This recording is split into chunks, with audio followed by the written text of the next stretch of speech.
Welcome to సాక్ష్యం TV. ముందుగా headlines చూద్దాం. 7 నెలల తర్వాత బీఆర్ఎస్ కార్యాలయానికి వచ్చిన కేసీఆర్ తెలంగాణ భవన్ కు చేరుకోగానే పార్టీ శ్రేణులు సీఎం అంటూ నినాదాలు. తెలంగాణ ప్రజల కష్ట నష్టాలు బీఆర్ఎస్ కు మాత్రమే తెలుసన్న కేసీఆర్. కాంగ్రెస్ ప్రభుత్వం విఫలమైందన్న కేసీఆర్. ఏప్రిల్ 27న బీఆర్ఎస్ బహిరంగ సభను నిర్వహించాలని నిర్ణయం. ర్యాలీగా గుంటూరు మిర్చి ఆర్డర్కు జగన్ పర్యటనకు ఈసీ అనుమతి లేదంటున్న పోలీసులు. రాష్ట్రంలో కూటమి ప్రభుత్వం అధికారంలోకి వచ్చిన తర్వాత అన్నదాతలకు కష్టాలే నష్టాలు మిగులుతున్నాయన్న జగన్.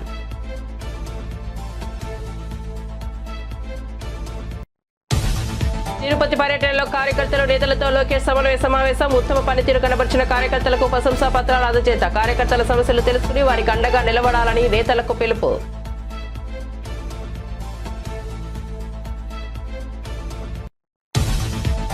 కాంగ్రెస్ ప్రభుత్వం ముస్లింలకు రంజాన్ సందర్భంగా సాయంత్రం 4 గంటలకు వెళ్లమని ప్రత్యేక వెసులుబాటు. అదే అయ్యప్ప మాల, శివమాల, ఆంజనేయ స్వామి మాల వేసుకున్న వారికి ఎందుకు వెసులుబాటు ఇవ్వడం లేదు అన్న బండి సంజయ్.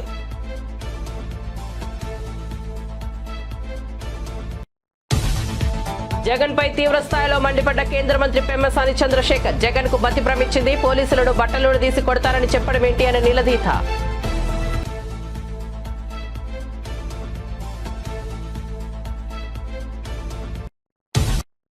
ఇక వార్త వివరాల్లోకి వెళ్తే తెలుగుదేశం పార్టీ కోటి సభ్యత్వాలతో అతిపెద్ద కుటుంబంగా మారిన సందర్భంలో కార్యకర్త అధినేత అని స్పష్టం చేసిన విద్యా ఐటీ శాఖల మంత్రి నారా లోకేష్ తాను అన్న మాటలను ఆచరణలో పెట్టారు. కార్యకర్త అధినేత అన్న మాటను శిరసా వహిస్తూ తన తిరుపతి నియోజకవర్గ పర్యటనలో ముందుగా పార్టీ కార్యకర్తలు నేతలతో సమన్వయ సమావేశం నిర్వహించారు. ఇకపై ఏ నియోజకవర్గం పర్యటనకు వెళ్లినా మొదట కార్యకర్తలతో భేటీ కావాలని మంత్రి నారా లోకేష్ నిర్ణయించుకున్నారు. బాబు షూరిటీ, భవిష్యత్తుకు గ్యారంటీ, పార్టీ సభ్యత్వం, ఓటర్ వెరిఫికేషన్, మన టీడీపీ యాప్ లో ఉత్తమ పనితీరు కనబర్చిన కార్యకర్తలు నాయకులతో ఎక్కువ సమయం కేటాయించనున్నారు. బీఆర్ఎస్ అధినేత మాజీ సీఎం కేసీఆర్ తెలంగాణ భవన్ కు చేరుకున్నారు. 7 నెలల విరామం తర్వాత పార్టీ కార్యాలయానికి ఆయన వచ్చారు. బీఆర్ఎస్ విస్తృత సమావేశంలో కేసీఆర్ పాల్గొన్నారు. పార్టీని స్థాపించి 24 ఏళ్లు పూర్తయి 25వ ఏట అడుగు పెడుతున్న నేపథ్యంలో చేపట్టాల్సిన కార్యక్రమాలపై నేతలతో ఆయన చర్చించారు. ఆవిర్భావ వేడుకలు, సభ్యత్వ నమోదు, భారీ బహిరంగ సభ తదితర అంశాలపై చర్చించి నిర్ణయం తీసుకున్నారు. తెలంగాణలో కాంగ్రెస్ ప్రభుత్వం పూర్తిగా విఫలమైందని కేసీఆర్ విమర్శించారు. ప్రజల సమస్యలను భారత రాష్ట్ర సమితి అర్థం చేసుకుని పోరాడగలదని స్పష్టం చేశారు. ప్రజల సంక్షేమం కోసం కృషి చేస్తామని, 100% మళ్లీ అధికారంలోకి వస్తామని ధీమా వ్యక్తం చేశారు. ఏపీలో ఏ ఒక్క రైతు సంతోషంగా లేడని, ఈ దీనస్థితికి కూటమి ప్రభుత్వమే కారణమని వైఎస్ఆర్సీపీ అధినేత మాజీ ముఖ్యమంత్రి వైఎస్ జగన్మోహన్ రెడ్డి అన్నారు. బుధవారం గుంటూరు మిర్చి రైతులకు సంఘీభావం తెలిపిన ఆయన అనంతరం మీడియాతో మాట్లాడారు. కూటమి ప్రభుత్వ నిర్లక్ష్యంతో రైతులు చాలా కష్టాలు పడుతున్నారు. ఏ ఒక్క రైతు సంతోషంగా లేడు. ఏ పంటకు గిట్టుబాటు లేకుండా పోయింది. దీంతో రైతులు బతికే పరిస్థితి లేకుండా పోయిందని ఆవేదన వ్యక్తం చేశారు. ఆయన గతంలో వైఎస్ఆర్సీపీ పాలనలో రైతులకు చేసిన మేలను వివరించిన ఆయన ఈ కూటమి ప్రభుత్వం రైతుల పాలిట శాపంగా మారిందని మండిపడ్డారు. సచివాలయానికి చంద్రబాబు నాయుడు గారి ఇంటికి గుంటూరు మిర్చి యాడి ఎంత దూరం?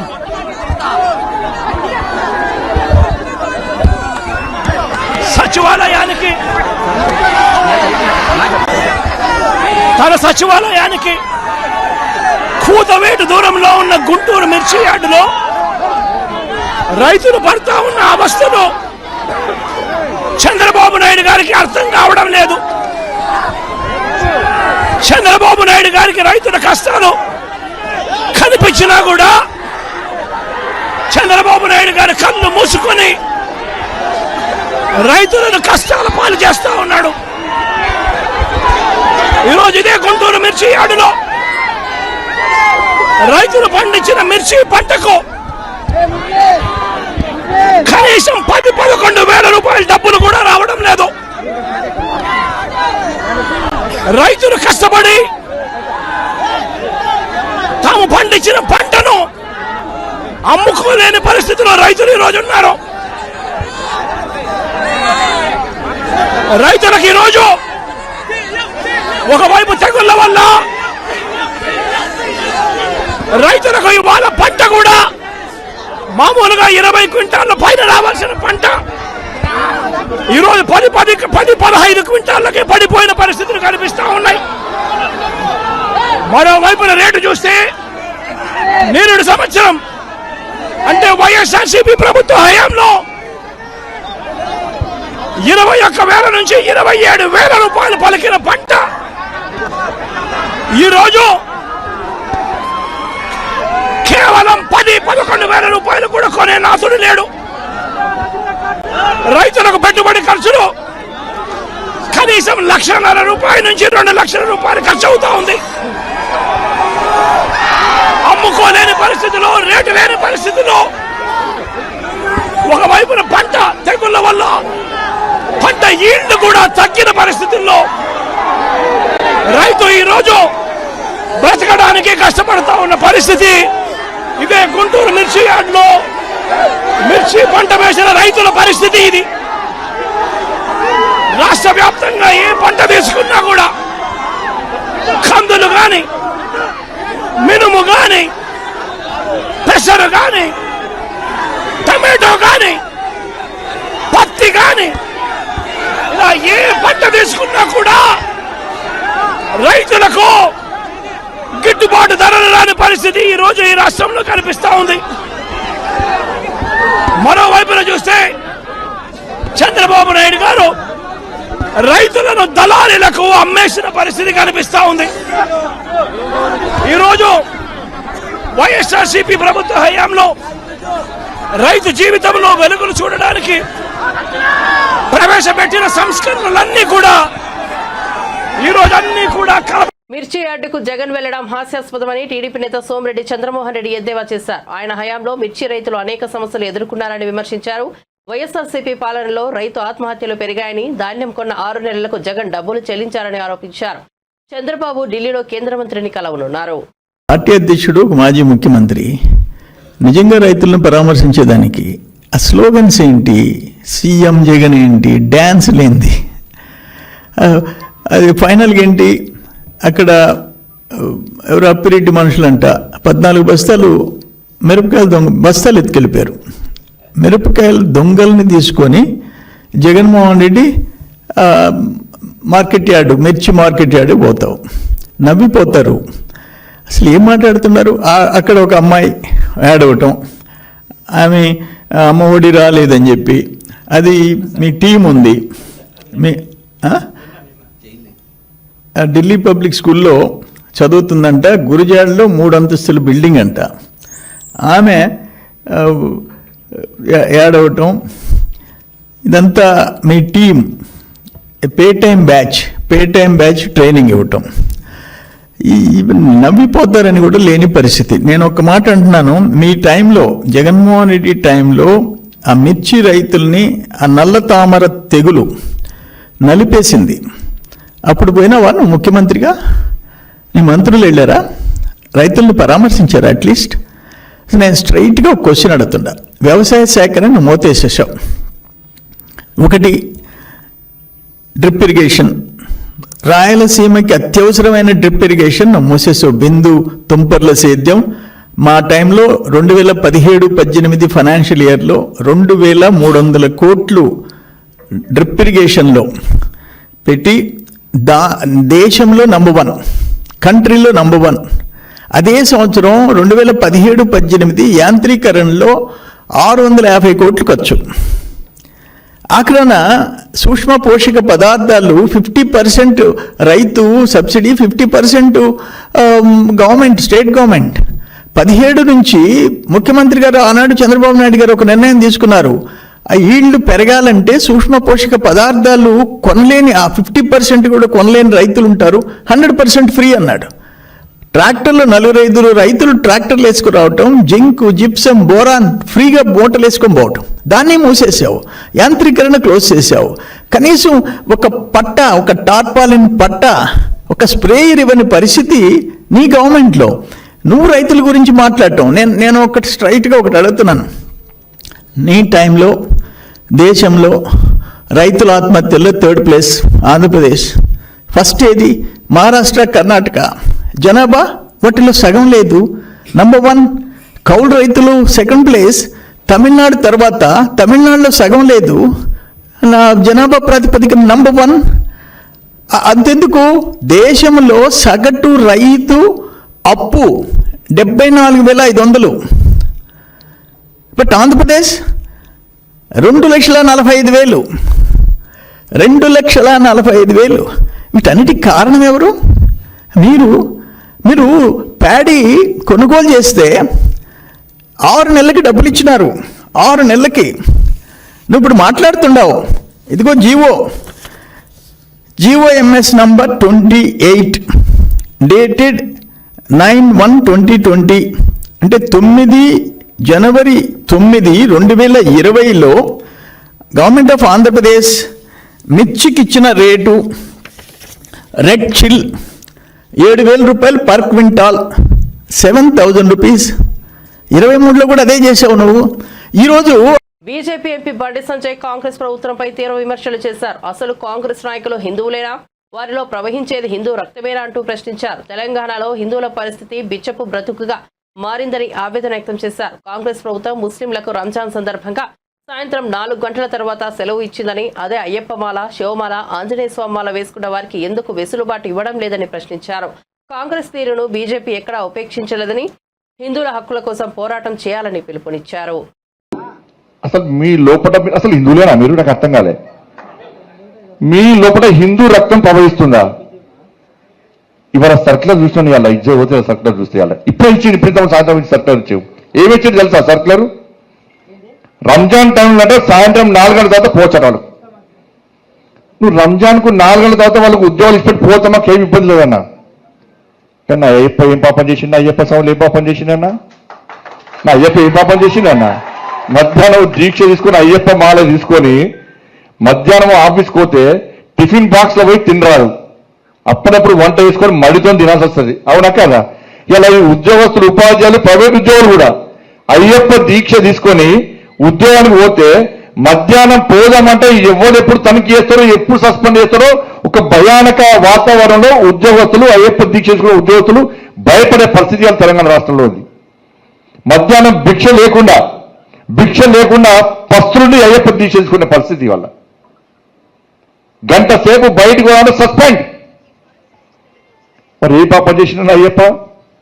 ఆంజనేయ స్వామి దీక్ష చేసుకుంటే బాల ధరిస్తే వాళ్ళకు ఎగ్జామ్షన్ ఏం లేదు. భవానీ దీక్ష చేసుకుంటే వాళ్ళకు ఏం లేదు. శివమాలకు శివరాత్రి వస్తుంది, శివమాన వస్తే వాళ్ళకి ఎగ్జామ్షన్ లేదు. మరి సర్కారు ఒక్కరికైనా అంటే హిందువుల పరిస్థితి తెలంగాణ రాష్ట్రంలో బిడ్డ బతికేది వాళ్ళ హిందువుల పరిస్థితి. తిరుపతిలో కేంద్ర మంత్రి పెమ్మసాని చంద్రశేఖర్ మాజీ సీఎం జగన్ పై తీవ్ర వ్యాఖ్యలు చేశారు. జగన్ కు మతి భ్రమించిందా? పోలీసులను బట్టలోడు తీసి కొడతారని ఎలా చెబుతారని ప్రశ్నించారు. రౌడీల్లా కొడాలినని వల్లభనేని వంశీ ప్రవర్తించినప్పుడు స్పందించిన జగన్ ఇప్పుడు వంశీ అరెస్టుపై రాద్ధాంతం చేయడం విడ్డూరమన్నారు. జగన్ పాలన వల్ల వైఎస్ఆర్సీపీ గత ఎన్నికల్లో 11 సీట్లకు పరిమితమైందని, వచ్చే ఎన్నికల్లో సీట్లు కూడా రాబోవని వ్యాఖ్యానించారు. కేంద్ర ప్రభుత్వం ప్రవేశపెట్టిన బడ్జెట్ అన్ని వర్గాల ప్రజలను న్యాయం చేసేలా ఉందని తెలిపారు.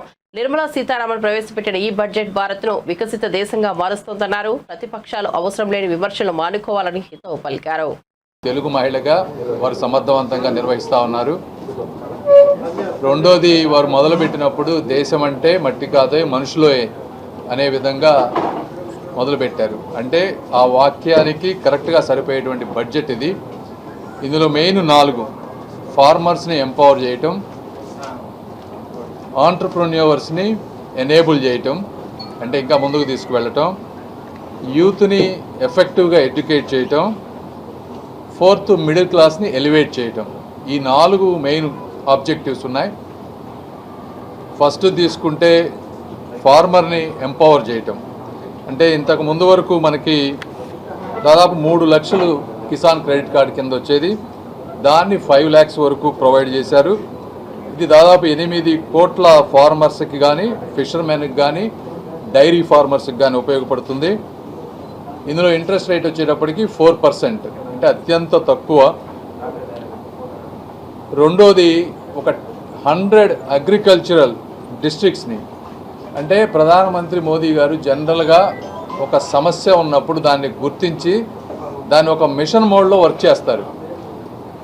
ఏ విధంగా యాస్పిరేషనల్ డిస్ట్రిక్ట్స్ని ఫస్ట్ ఐడెంటిఫై చేసి ఆ యాస్పిరేషనల్ డిస్ట్రిక్ట్స్లో స్కూల్స్ కానీ, రోడ్స్ కానీ, ఇంకోటి కానీ ఏ విధంగా అన్ని సౌకర్యాలు కలుగజేస్తారో అదే విధమైనటువంటి మిషన్ మోడ్లో పూర్ పర్ఫార్మింగ్గా ఉండేటువంటి 100 డిస్ట్రిక్ట్ ఎక్కడైతే ఈల్డ్ తక్కువ ఉంది, ఒకవేళ ఈల్డ్ ఉన్నా కూడా మార్కెట్ ఆపర్చునిటీస్ లేకుండా రైతులకు మేలు జరగటం లేదో ఇలాంటి 100ని గుర్తుపెట్టి ఎండ్ టు ఎండ్ అంటే సీడ్ క్వాలిటీ నుంచి పెంచడం కానీ, లేకపోతే మోడర్న్ ఇరిగేషన్ టెక్నిక్స్ ప్రొవైడ్ చేయటం కానీ సబ్సిడీస్ ద్వారా, తర్వాత వచ్చిన క్రాప్ని ఎఫెక్టివ్ మార్కెటింగ్ లింకేజెస్ చేయటం కానీ, ఈ ఎండ్ టు ఎండ్ చేయటంలో ఒక 100 డిస్ట్రిక్ట్స్ని తీసుకున్నారు.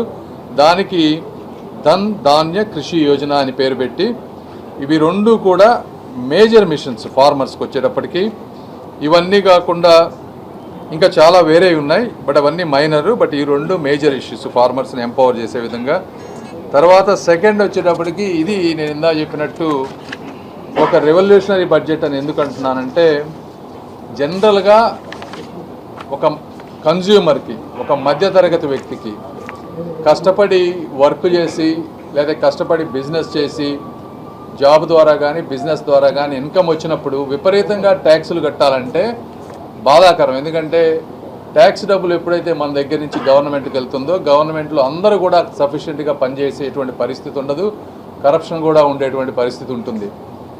ఎప్పుడైతే కన్జ్యూమర్ దగ్గర ఎక్కువ డబ్బు ఉంటుందో తనకు ఏది కావాలో ఆ ప్రోడక్ట్ని కొనుక్కోగలుగుతాడు. అంటే ఆ ప్రోడక్ట్కి డిమాండ్ పెరిగిందంటే స్మాల్ బిజినెస్లన్నీ కూడా అద్భుతంగా ఉంటాయి. స్మాల్ బిజినెస్ ఓనర్స్ వాళ్ళు కాస్ట్ కంట్రోల్ని ఎఫెక్టివ్గా చేసుకోగలుగుతారు, ఎంప్లాయ్మెంట్ని క్రియేట్ చేసుకోగలుగుతారు.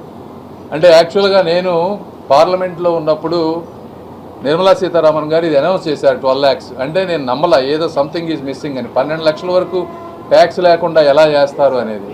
అంటే దాదాపుగా 1,00,000 కోట్ల రూపాయలు నష్టం జరుగుతున్నా కూడా ఇప్పటి వరకు తీసుకున్న one of the best decision అని నేను పర్సనల్గా ఫీల్ అవుతున్నాను. ఈ రోజున అందరూ కూడా దేశం అంతా కూడా హర్షిస్తూ ఉంది. అది ఒక నంబర్ 1 బెనిఫిట్. రెండో బెనిఫిట్, తిరుమలలో టీటీడీ ధర్మకర్తల మండలి సభ్యులు నరేష్ కుమార్ విధుల్లో ఉన్న ఉద్యోగి బాలాజీపై అసభ్య పదజాలంతో దూషణలకు దిగారు. మహాద్వారం గేటు ద్వారా ఎవరిని బయటకు పంపడం లేదని బాలాజీ చెప్పడంతో నరేష్ కుమార్ ఆగ్రహంతో ఆయనపై దుర్భుషలాడారు. ఈ ఘటన ఆలయ ప్రాంగణంలో భక్తులు, సిబ్బందికి ఆశ్చర్యం కలిగించింది. ఉన్నతాధికారులు ఈ ఘటనపై విచారణకు ఆదేశించారు.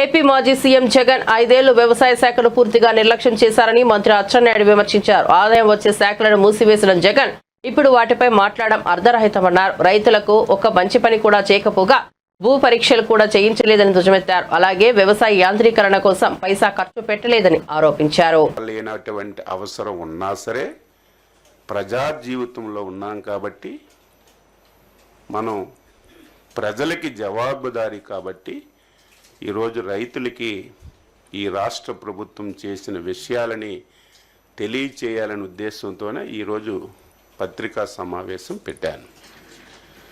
5 సంవత్సరాలు ఈ రాష్ట్రంలో ప్రధానమైనటువంటి శాఖలు 70% మంది బతుకుతున్నటువంటి శాఖలు, ఈ రాష్ట్రానికి ఆదాయ మార్గాలను తీసుకొస్తున్నటువంటి శాఖల్ని 5 సంవత్సరాలు తాళమేసి బిగించినటువంటి వ్యక్తి ఈరోజు ఆ శాఖల గురించి మాట్లాడుతున్నాడు. ఈరోజు వ్యవసాయ అనుబంధ శాఖలు ఈ రాష్ట్రంలో 60-70% మంది వ్యవసాయం అనుబంధ రంగాల మీద ఆధారపడ్డారు.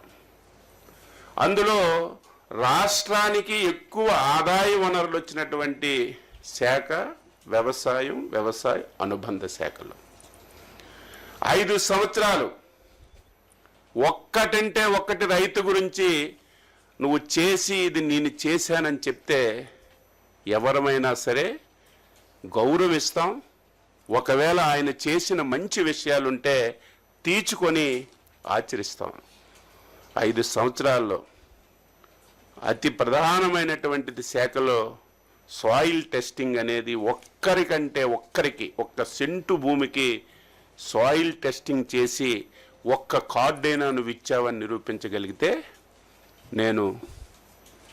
నువ్వు చెప్పిన దానికి నేను సిద్ధంగా ఉంటాను. 5 సంవత్సరాల్లో మొత్తం వ్యవసాయ శాఖని అట్టక మీద పెట్టావు. 2014-19లో చంద్రబాబు గవర్నమెంట్లో తీసుకున్నటువంటి అనేక నిర్ణయాలని నువ్వు పూర్తిగా పాతాళలోకాన్ని పాతిపెట్టి రైతుకి తీవ్రమైనటువంటి ఇబ్బందులకు గురి చేశావు. 5 సంవత్సరాల్లో మెకనైజేషన్ కింద ఒక్క పైసా అంటే ఒక్క పైసా నువ్వు ఖర్చు పెట్టావని లెక్కలు చూపించు. ఈరోజు అత్యంత ప్రాధాన్యమైనటువంటిది డ్రిప్పు, స్ప్రింక్లరు, ఇరిగేషన్ మీద ఆధారపడినటువంటి రైతులు ఉన్నారు. అందులో నువ్వు పుట్టినటువంటి రాయలసీమ జిల్లాలో ఎక్కువ మంది డ్రిప్ మీద, స్ప్రింక్లర్స్ మీద ఆధారపడుతున్నారు.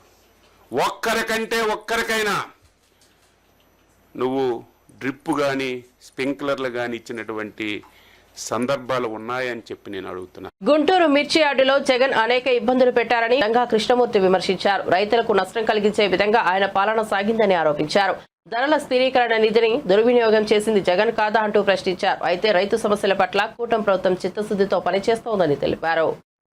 మరి సందర్శించాలని చెప్పాలను, రైతుల కోసం వెళ్ళాలని చెప్పాలను నాకు అర్థం కావట్లేదు. కానీ ఎన్నికల కోడ్ను కూడా ఉల్లంఘించి మంది మార్గంతో గుంటూరు మిర్చి యార్డులోకి వెళ్ళటాన్ని నేను తీవ్రంగా ఖండిస్తున్నా. వెళ్ళే క్రమంలోనే అనేకమైన ఇబ్బందులు రైతాంగానికి సంబంధించి కానీ, వ్యాపారస్తులకు సంబంధించి కానీ, పాత్రికేయ మిత్రులకు సంబంధించి కానివ్వండి, కెమెరాలు పగలటం, అక్కడ రైతాంగం కూలీలకు సంబంధించి కూడా ఇబ్బందులు గురికావటం చేయటం జరిగింది. నేను ఎందుకు చెప్తున్నా అంటే ఇదంతా కూడా ఆయన ఒక మాజీ ముఖ్యమంత్రి 5 సంవత్సరాల పాటు కూడా ఈ రాష్ట్రాన్ని పరిపాలించాడు. రైతాంగాన్ని గురించి, రైతాంగ సమస్యల గురించి కానివ్వండి అడిగేట హక్కు ప్రతి పౌరులకు ఉంటుంది. ఓ పార్టీ నాయకుడిగా, ఎమ్మెల్యేగా ఆయన కూడా పరిస్థితి వాస్తవం. కనీసం చట్టపరంగా రాజ్యాంగబద్ధంగా కూడా వ్యవహరించకుండా ఎన్నికలు కోరినప్పటికీ అధికారుల వద్ద పర్మిషన్ తీసుకోకుండా అర్ధాంతరంగా యార్డ్లో ప్రవేశించి, అంటే అధికారం పోయినటువంటి ఒక ఫ్రస్ట్రేషన్తో, ఈరోజు భావోద్వేగంతో ఉద్రేకభరితంగా రైతాంగాన్ని గురించి, రైతాంగ గిట్టుబాట్ల గురించి మాట్లాడటం జరిగింది. ఇది చాలా శోచనీయం. ఎందుకంటే తను ఉన్నప్పుడు ఒక పని, తను చేసిందే న్యాయం, ఇతరులకు చేస్తే కాదనేటువంటి తనే అనే ఉద్దేశంతో గురివింద గనక ఏ విధంగా నలుపెరలో ఆ విధంగా మాట్లాడుతూ జరిగింది. జగన్మోహన్ రెడ్డి గారు నేను ఒకటే అడుగుతున్నాను. జగన్మోహన్ రెడ్డి గారు, మీరు కూడా ఈ రాష్ట్రంలో ఉన్నట్టు ప్రజానీకం, రైతాంగం, అశేష ప్రజానీకం మొత్తం కూడా 5 సంవత్సరాలు మీకు అధికారం ఇచ్చారు. ఏపీ మంత్రి సుభాష్ తిరుమల శ్రీ వెంకటేశ్వర స్వామిని దర్శించుకున్నారు. స్వామివారి సేవలో పాల్గొని ప్రత్యేక పూజలు నిర్వహించారు. దర్శనం అనంతరం ఆలయ అర్చకులు స్వామివారి తీర్థ ప్రసాదాలు అందజేశారు. భక్తుల కళ్యాణం, రాష్ట్ర అభివృద్ధి కోసం ప్రార్థించినట్లు తెలిపారు. ప్రసాద నాణ్యతలోని, గుడి శుభ్రం విషయంలోని అంతా పకడ్బందీగా ఈ గత 8 నెలల నుంచి జరుగుతూ ఉంది.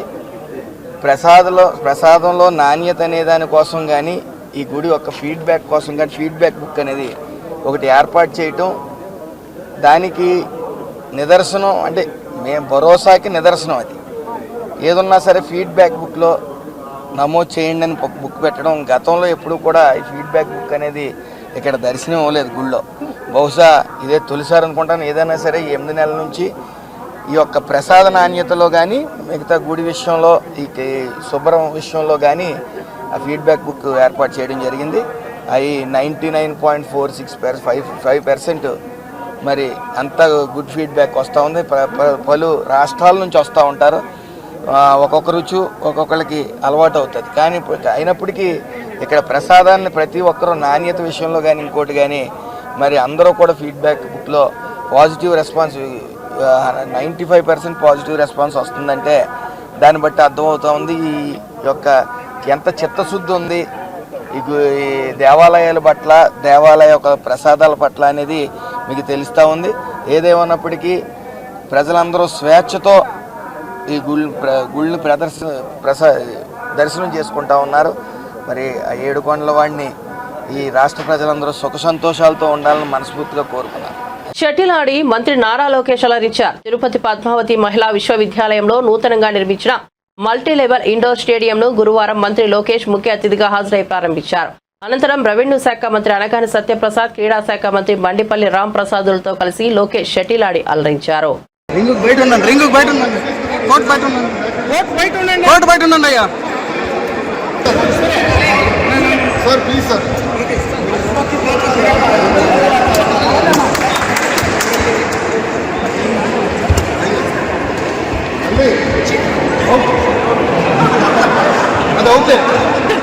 సింగిల్స్ ఆడుతున్నావు అనుకున్నా.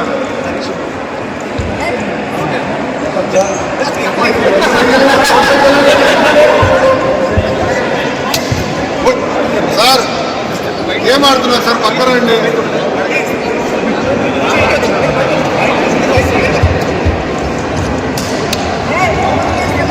ఇంకా అవుట్ కొడుతున్నాను.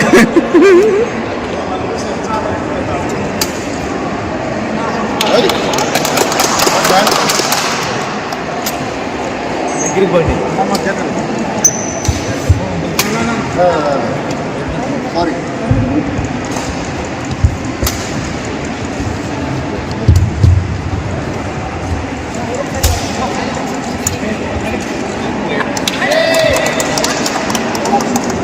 ఈసీ గారు ఆడుతున్నారా?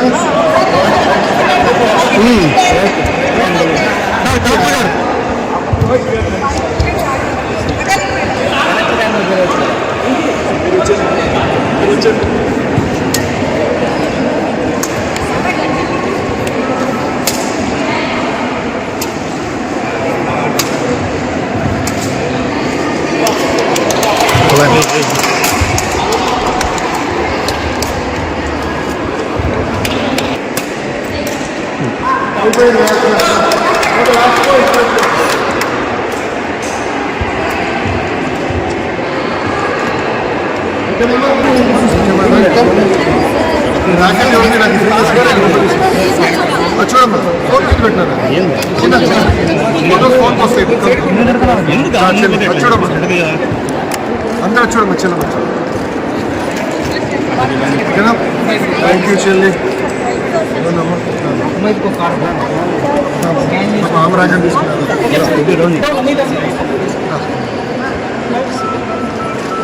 బులెటిన్ ముగించే ముందు హెడ్లైన్స్ మరోసారి చూద్దాం. 7 నెలల తర్వాత బీఆర్ఎస్ కార్యాలయానికి వచ్చిన కేసీఆర్ తెలంగాణ భవన్ కు చేరుకోగానే పార్టీ శ్రేణులు సీఎం అంటూ నినాదాలు. తెలంగాణ ప్రజల కష్ట నష్టాలు బీఆర్ఎస్ కు మాత్రమే తెలుసన్న కేసీఆర్. కాంగ్రెస్ ప్రభుత్వం విఫలమైందన్న కేసీఆర్. ఏప్రిల్ 27న బీఆర్ఎస్ బహిరంగ సభను నిర్వహించాలని నిర్ణయం. ర్యాలీగా గుంటూరు మిర్చి ఆర్డర్కు జగన్ పర్యటనకు ఈసీ అనుమతి లేదంటున్న పోలీసులు. రాష్ట్రంలో కూటమి ప్రభుత్వం అధికారంలోకి వచ్చిన తర్వాత అన్నదాతలకు కష్టాలే నష్టాలు మిగులుతున్నాయన్న జగన్.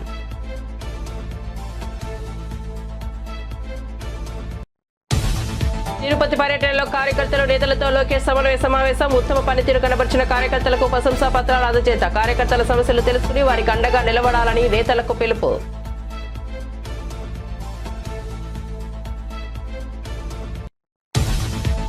కాంగ్రెస్ ప్రభుత్వం ముస్లింలకు రంజాన్ సందర్భంగా సాయంత్రం 4 గంటలకు వెళ్లమని ప్రత్యేక వెసులుబాటు. అదే అయ్యప్ప మాల, శివమాల, ఆంజనేయ స్వామి మాల వేసుకున్న వారికి ఎందుకు వెసులుబాటు ఇవ్వడం లేదు అన్న బండి సంజయ్.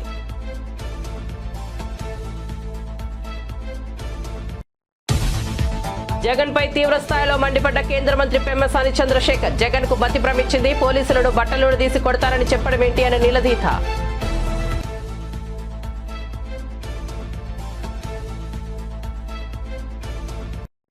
మరిన్ని అప్డేట్స్ కోసం చూస్తూనే ఉండండి సాక్ష్యం టీవీ.